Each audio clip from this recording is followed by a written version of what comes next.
इसमें तो कहीं कोई बात आई नहीं। इसके अंदर तो सारी जितनी बात हैं जैन धर्म को, इसमें कोई भी एतराज नहीं। ये तो सारी बातें जितनी भी हैं हमारे धर्म से कहो या उनके धर्म के, तो हमारे से कहो, इसमें तो कुछ भी बात नहीं आई। यहाँ तो जो भी कहा, स्वाध्याय, यहाँ बहुत बड़ा तप है स्वाध्याय करना, माता पिता की सेवा करना बहुत बड़ी बात है।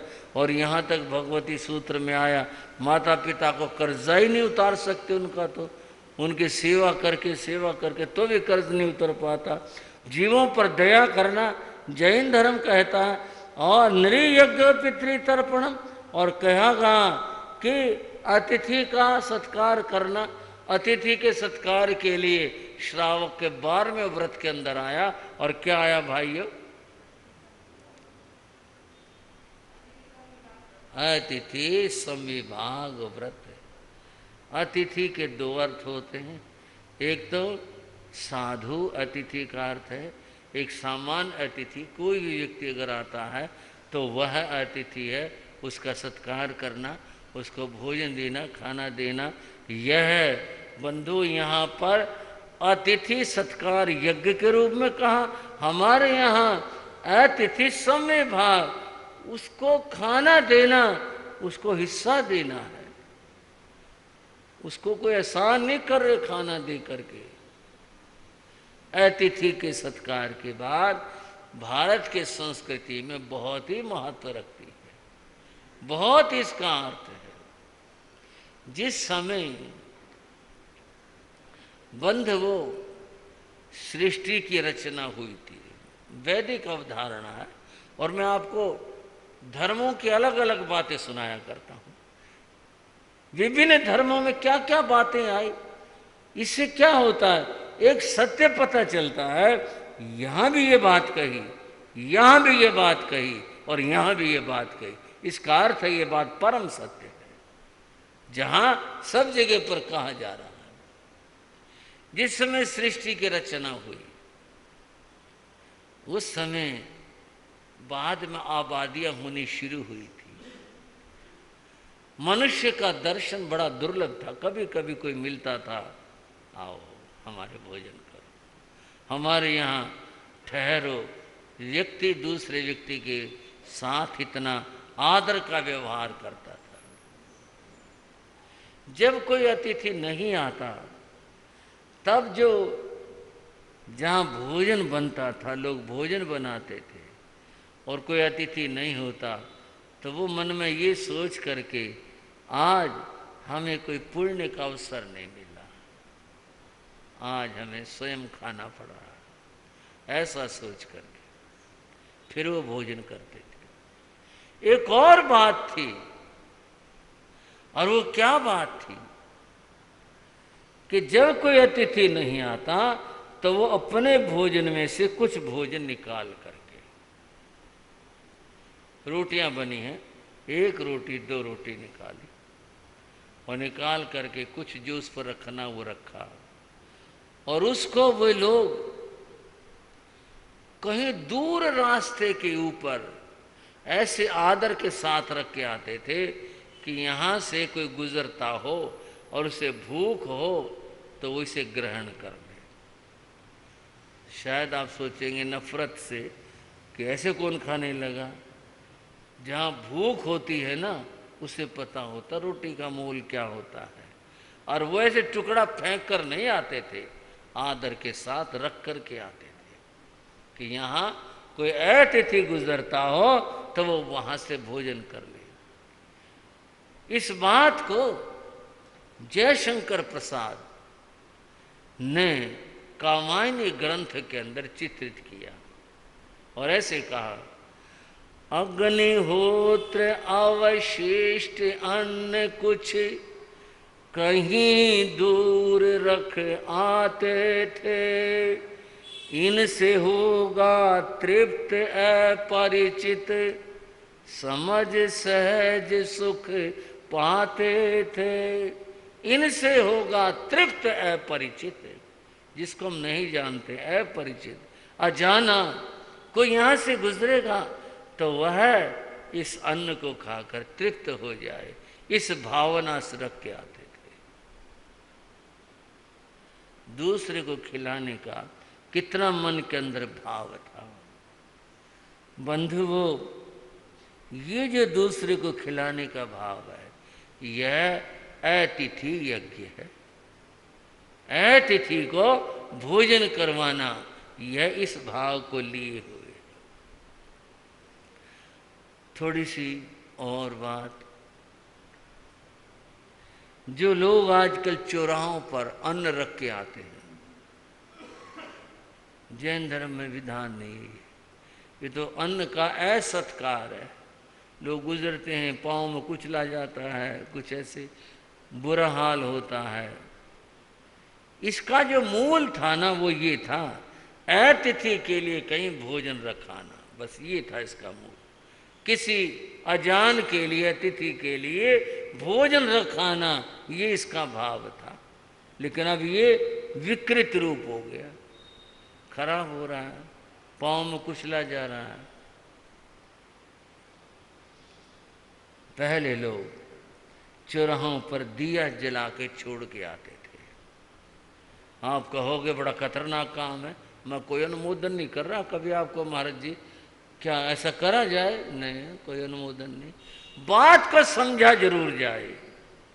लोग चौराहों पर दिया, टोना टोटका, किसी दुर्भावना, किसी बात, इससे नहीं रख के आते थे। किस लिए रख के आते थे? अंधेरे में गुजरता हुआ कोई आदमी प्रकाश को देखकर अपना रास्ता ढूंढ ले, इसलिए रखाते थे। इसका ये अर्थ था कि वे अतिथि को, पहले रोशनी के साधन तो थे ही नहीं, और कोई उपाय नहीं था। आज तो लाइट है, उस समय कुछ नहीं था।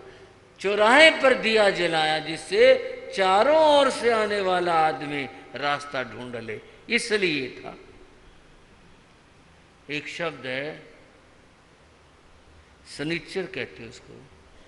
क्या कहते हैं? शनिचर। वारों में एक वार होता है, शनिश्चर भी कहते हैं।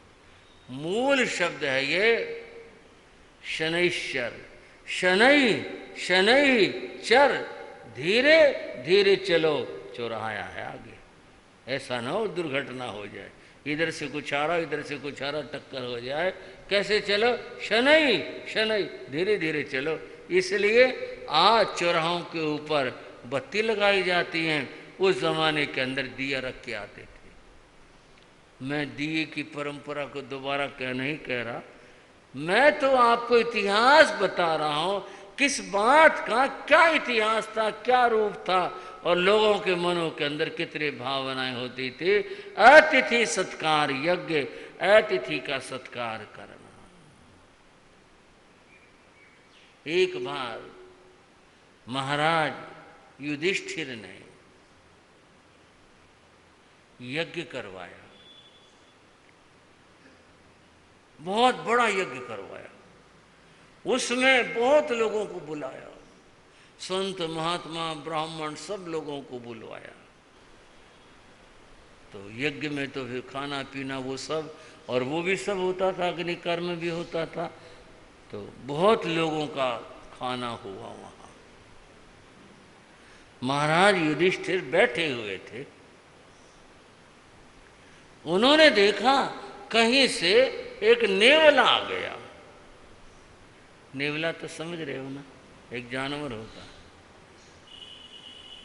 नेवला आया तो वो दौड़ा दौड़ा आया, बड़ा डरता डरता सा, जैसे इन प्राणियों की स्थिति होती है। वो आया और वह जहाँ पर लोगों ने भोजन किया था, भोजन हो चुका था, वहाँ वो लोट लगाने लगा, लेटने लगा, कभी इधर कभी इधर, कभी वहाँ से कभी वहाँ से, कभी यहाँ सूं कभी वहाँ सूं, ऐसे।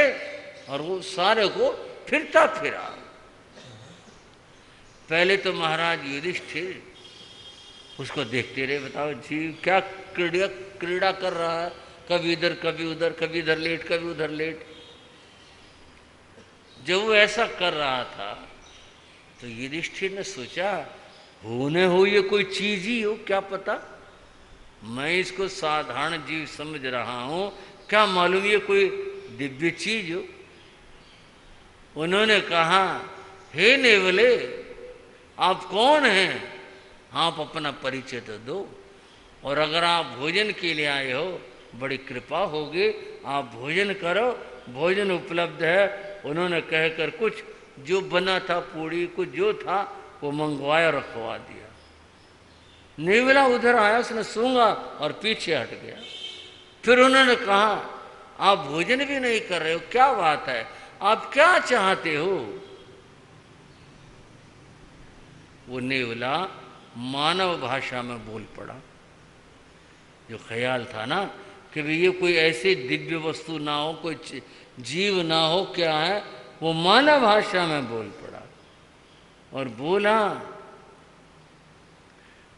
मैं यहाँ ये देखने आया था कि कैसा यज्ञ हुआ है। कैसा यज्ञ हुआ है? आप ये देखने के लिए आए थे? बोले हाँ। फिर आप बताओ कैसा यज्ञ हुआ है? बोले नहीं, कोई विशेष बात नहीं। ये आप कैसे कहते हो विशेष बात नहीं? मैंने इतना बड़ा यज्ञ करवाया। उस नेवले ने कहा, मैंने जीवन में केवल एक ही बार यज्ञ देखा, उस जैसा यज्ञ और फिर कहीं नहीं देखा। तो आप बताएं वो यज्ञ कहाँ हुआ था, किसने किया था, क्या उसकी बात थी? तब उन्होंने कहा, अकाल पड़ा था और एक झोंपड़ी के अंदर 4 प्राणी थे। कहीं से वो अन्न लाए थे, जैसे भी हुआ था। उन्होंने उसकी रोटियां बनाई थी और सबके हिस्से में एक एक रोटी आई। 4 प्राणी कौन थे? पिता था, माँ थी, पुत्र था, पुत्र वधू थी। वहां एक भूखा आ गया और वो कातर दृष्टि से ऐसे देखने लगा। ब्राह्मण ने तत्काल कहा, अतिथि आओ, स्वागत है, भोजन करो। और ये कहकर अपनी रोटी उसे दे दी। एक भूखे आदमी की एक रोटी से तृप्ति कैसे हो? उसने वो खा ली। ब्राह्मण के पुत्र ने तत्काल कहा, अतिथि और लो। उसने अपनी रोटी दे दी। फिर उसकी मां ने रोटी दे दी, पुत्र वधू ने दे दी और उसने 4 रोटी खा ली। खाने के बाद उसने अपने हाथ झाड़े। कुछ अन्न के कण उसके हाथों को लगे थे, वो झड़ गए। और मैं देख रहा था, उन 4 ने अपनी रोटी देकर उसका सत्कार किया। आप आए, हम धन्य हुए। अतिथि चला गया। नेवले ने कहा कि मैंने वहाँ पर मैं घूमा, कुछ मुझे खाने को मिल जाए। उस मिट्टी के कणों से मेरा शरीर आधा सुनहरी हो गया। बस थोड़े कण थे, आधा अभी सुनहरी नहीं हुआ। वहां तो हुआ यह कि उनके इस दान भावना से स्वयं इंद्र आए और उन 4 को विमान में बैठाकर देवलोक में ले गए। मैं तब से ढूंढता फिरता हूं ऐसा यज्ञ कहीं फिर घटा हो। तो मैं यहाँ आया था, आपके यहाँ देख रहा था, कुछ यहाँ के इन कणों में दिव्यता हो, लेकिन महाराज दिव्यता है नहीं। युधिष्ठिर ने हाथ जोड़ दिए थे और कहा, इतनी दिव्यता हमारे यज्ञ में नहीं है। ये कथा इधर उधर की नहीं है, ये कथा महाभारत की है। महाभारत में कथा आई, बंधुओं, अतिथि यज्ञ, अतिथि का सत्कार करना, ये यज्ञ का स्वरूप है। बाकी जो लोग और तरह से यज्ञ करते हैं या हिंसा करते हैं, कुछ इस तरह के काम करते हैं, उसको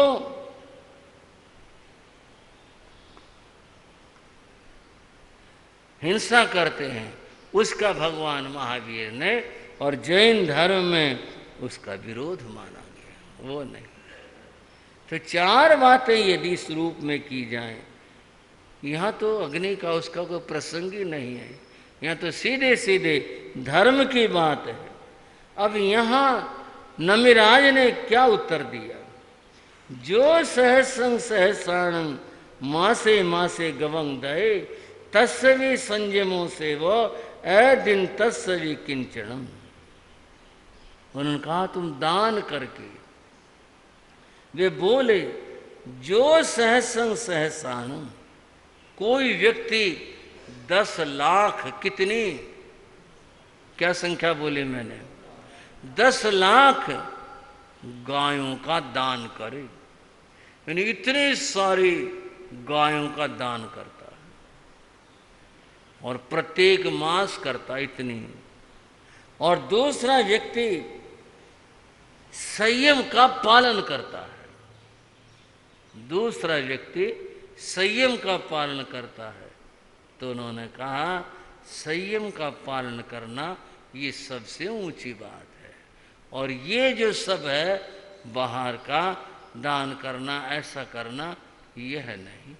संयम सबसे ऊंचा काम। थोड़ी सी बात करेंगे। कुछ परंपराओं में, जैन परंपराओं में नहीं, वैदिक परंपरा में गाय दान की जाती है। क्या करते हैं, खास तौर से कोई बीमार हो और हो तब भी करते हैं, और वैसे गाय दान करते हैं, ब्राह्मण को दान करते हैं।